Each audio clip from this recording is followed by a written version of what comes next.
जब से सीबीएसई का रिजल्ट आया है तब से हर एक बच्चा बहुत ज़्यादा परेशान है। हर बच्चा कहता है कि सर हमने इतने मार्क्स का किया था लेकिन हमारे बहुत कम मार्क्स आए हैं। मैं आपको बताऊं बेटा जी, ये आपके साथ अकेला नहीं हुआ है। ये ऑलमोस्ट पूरे इंडिया में जितने भी बच्चे हैं लगभग सबके साथ हुआ है। कुछ ही बच्चे हैं जो अपने मार्क्स से सेटिस्फाइड हैं, बाकी बाकी जो मैक्स बच्चे हैं ना वो बहुत ज़्यादा फ्रस्ट्रेट है, बहुत ज़्यादा अनसेटिस्फाइड है। जैसा कि आपको यहाँ पे कमेंट दिख रहा होगा, I literally hoping for 97% but got 93। ये वाला जो कमेंट है, आप यहाँ देखो, I accepted 85% but I got 70%। Result अच्छा नहीं आया, एक्सेप्शन 90 प्लस एंड रियलिटी 79%। मेरा मैथ्स में expected 85% plus got only 7। English में expected 95% got only 87 in class 12। तो इस तरीके का बेटा अगर आप देखो ना तो बहुत सारे कमेंट हैं। तो अब देखो, अगर सिंगल बच्चे का ये कमेंट आता तो इसका मतलब है कि मैं मानता कि हाँ वो सच भी हो सकता है, झूठ भी हो सकता है।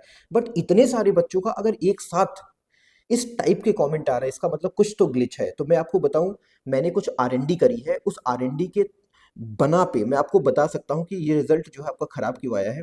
अभी जस्ट मैं जो सीबीएसई के एग्जाम कंट्रोलर है डॉक्टर सैम भारद्वाज, उनका इंटरव्यू देख रहा था। तो उन्होंने बोला कि अब की बार हमने फर्स्ट टाइम हमने जो कॉपी है वो कहीं ना कहीं थर्ड पार्टी को हैंड ओवर किया था चेक करने के लिए। अब लोगों के मन में डाउट ये आ रहा है कि अगर थर्ड पार्टी को हैंड ओवर किया गया था तो क्या थर्ड पार्टी ने अपना काम सही से किया है। क्योंकि थर्ड पार्टी का नाम सुनते ही ना हमारे दिमाग में मध्य प्रदेश की घटना याद आ जाती है। आपको याद होगा शायद, या कभी आपने देखा होगा कि मध्य प्रदेश का जो एग्जाम हुआ था आज से एक दो साल पहले, वहां पे सीसीटीवी फुटेज में देखा गया कि एक प्यून, स्कूल का एक प्यून था जो बोर्ड की कॉपियाँ चेक कर रहा था। तो वहाँ से भी हमें डाउट होता है, तो कहीं थर्ड पार्टी ने कुछ ऐसा तो नहीं करा है कि किसी ऐसे पर्सन को दे दिया चेक करने को जो बहुत ज़्यादा लिटरेट नहीं था या फिर जिसके अंदर इतनी क्वालिटीज़ नहीं थी। तो ये वाली पॉसिबिलिटी भी लोगों के मन में बन रही है। अच्छा, जो थर्ड पॉइंट है दैट इज़, आप सबको पता होगा, आपने अगर एग्ज़ाम दिया है तो ये आपको मेरे से ज़्यादा पता होगा कि अब की बार जो मैथ और साइंस का पेपर था वो काफ़ी टफ आया था।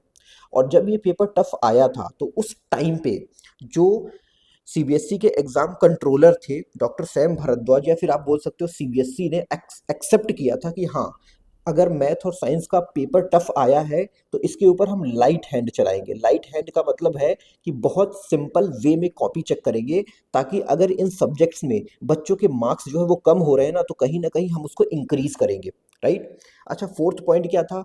फोर्थ पॉइंट अब की बार का ये था कि सीबीएसई ने बोला था कि हम मॉडरेशन पॉलिसी को कंप्लीटली एप्लीकेबल करके रखे हैं कि कोई बच्चा किसी कीमत पे फेल ना हो। तो क्या सच में ये जो मॉडरेशन पॉलिसी सीबीएसई ने करी थी, क्या वो इसके ऊपर खरी उतरी है? क्या उसने इस चीज़ को फॉलो किया है? ये भी एक बहुत ही बड़ा दिमाग में लोगों के डाउट फैला हुआ है।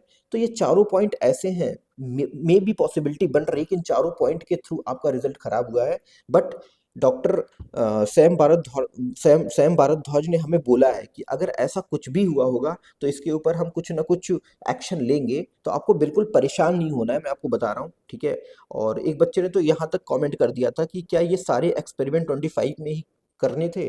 तो बहुत ही दुखद घटना है बेटा, क्योंकि ऐसी पॉसिबिलिटीज़ नहीं होनी चाहिए। मेरे को पता है आप लोग काफ़ी मेहनत करके आपने एग्ज़ाम दिया है, एग्ज़ाम देने के बाद अगर ऐसी सिचुएशन क्रिएट हो रही तो बहुत ही मैं बोल सकता हूँ शर्म की बात है ये हमारे लिए। बट हाँ, कोई नहीं। अभी अब इसका सोल्यूशन क्या है? अब अगर आप मेरे से पूछोगे सर इसका सोल्यूशन क्या है, तो मैं आपको 2-3 पॉइंट्स बताऊँगा। जैसे सबसे पहला पॉइंट है बेटा कि आप क्या करो ना, सबसे पहले अभी 20 या 21 तारीख के समथिंग, ये डेट अभी फिक्स नहीं है, इस दिन ना आपका जो रीवैल्यूएशन के फॉर्म है वो निकलने वाले हैं, ठीक है। उसका विंडो हुआ जो है वो ओपन होने वाला है। आप क्या करना, रीवैल्यूएशन के लिए, मतलब आपकी कॉपी दोबारा चेक हो इसके लिए आपको फॉर्म भरना है, ताकि आप उस दोबारा चेक करवा पाओ। दूसरी बात क्या है कि आप अपनी आंसर शीट की भी कॉपी निकलवा लो, ठीक है। खुद ही आंसर शीट की कॉपी निकलवा लो और उसको खुद चेक करो कि क्या क्या सच में जो कॉपी है वो प्रॉपर तरीके से चेक करी गई है, ठीक है। इसका दो दो बहुत सटीक सोल्यूशन है जो कि आपको करना है। थर्ड पॉइंट क्या है कि अभी अभी स्कूलों में एडमिशन्स भी हो रहे हैं, आपको पता होगा। तो आप अभी इसी रिजल्ट के ऊपर अपना एडमिशन ले लो। बाकी जो भी एक्शन होगा वो आप साथ में करते रहो। जैसा कि मैंने बताया कि 20 या 21 को विंडो ओपन हो रही है, वहाँ पे अपना फॉर्म डालो। फॉर्म डालने के बाद आपका जुलाई में जो है ये रीवैल्यूएशन करेंगे तो वहाँ से भी आपको कुछ अच्छा रिजल्ट मिल सकता है। बाकी अगर आपको सच में लगता है कि आपके मार्क्स बहुत कम है तो ये वाला पॉइंट ज़रूर करना, क्योंकि देखो शायद इसके पहले भी मैंने बताया था कि अगर आपके मार्क्स सपोज दैट आपके 60% आ रहे हैं, ठीक है, अगर 60% आ रहे हैं, अगर आपके मार्क्स बढ़ेंगे तो हो सकता है बढ़ जाए, कुछ इंक्रीज हो जाए, लेकिन सपोज दैट चेक करवाने के बाद आपके मार्क्स कम हो रहे हैं, तो याद रखना ये रूल है कि अगर आपके मार्क्स कम होंगे तो आपके मार्क्स कम करे नहीं जाएंगे, वो उसी पे ही स्टक कर दिए जाएंगे। लेकिन हाँ, अगर आपके मार्क्स बढ़ रहे हैं आफ्टर रीवैल्यूएशन तो आपका जो मार्क्स है वो बढ़ा दिया जाएगा। तो इसमें कोई भी रिस्क नहीं है, तो ये वाला काम आप करवा सकते हो, ठीक है। और उसके बाद अपना कॉपी भी, अपने कॉपी का जो आंसर कॉपी उसकी भी एक शीट निकलवा लो, आप खुद चेक करो ताकि आपको प्रॉपर सेटिस्फेक्शन आए। ये बहुत ज़रूरी है, क्योंकि लाइफ टाइम भ्रम में रहना या लाइफ टाइम रिग्रेट करने से बेहतर है कि ये सारे काम आप करवा लो, ठीक है। बाकी बेटा इस टाइप की ऑथेंटिक नॉलेज के लिए आप हमारे चैनल को लाइक और सब्सक्राइब करो। अगर सीबीएसई की तरफ से कुछ भी अपडेशन आती है इस चीज़ को लेके, जो घटना आपके साथ हुई है, ठीक है, जो भी कॉपी रीचेकिंग में, कॉपी चेकिंग में जो भी प्रॉब्लम्स आई हैं, अगर इस टाइप का कुछ भी अपडेशन आता है तो हम आपको प्रॉपर तरीके से इस चैनल के माध्यम से बताएंगे और ऑथेंटिक नॉलेज देंगे, कुछ भी आपको फेक नहीं बताएंगे। तो लाइक और सब्सक्राइब बेटा ज़रूर कर लेना ताकि हम सारी बातों से आपको अवगत करा पाएँ। थैंक यू सो मच बेटा जी।